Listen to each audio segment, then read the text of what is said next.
სხეული უსწრებს ფსიქიკას ყოველთვის. ნიცშეს ციტატაც გამახსენდა გენიალური, რომ შენს სხეულში იმაზე მეტი სიბრძნეა, ვიდრე შენს ყველაზე ღრმა ფილოსოფიაში.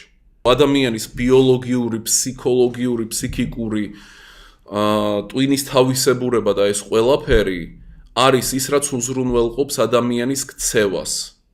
და არ არის რწმენა, რომელიც თავში აქვს. ბიოლოგია წინ უსწრებს ნებისმიერ რწმენას. და თან მე იმისი არის მჯერა, რომ ჯერ ერთი აზროვნება არსებობს ისე, როგორც ლოგიკოსებს გონიათ, და მერე კიდე რომ ცნობიერებას აქვს ძალა. დება სიგნალის ინტერპრეტირება მთელი ამბები და ეს რომ ვაცნობიერებთ აზრს, როცა ვახმოვანებთ და ესე პროექტორივით ვხედავთ და ვსაუბრობთ, რომ ეგ არის ტერმინალური სტადია ბიოლოგიური პროცესის, რაც არის სიგნალის ინტერპრეტაცია, სქემატიზირება, სიმპლიფიკაცია და მთელი ამბები. მე არ მჯერა მაგ მხრივ, რომ ცნობიერებას აქვს executive ძალა, ხო? არამედ ტერმინალური სტადია არის ძალიან კომპლექსური ბიოლოგიური პროცესის. ახლავე გაწევრიანდი დახურულ არხზე, ლინკი აღწერაშია და პროფილზე.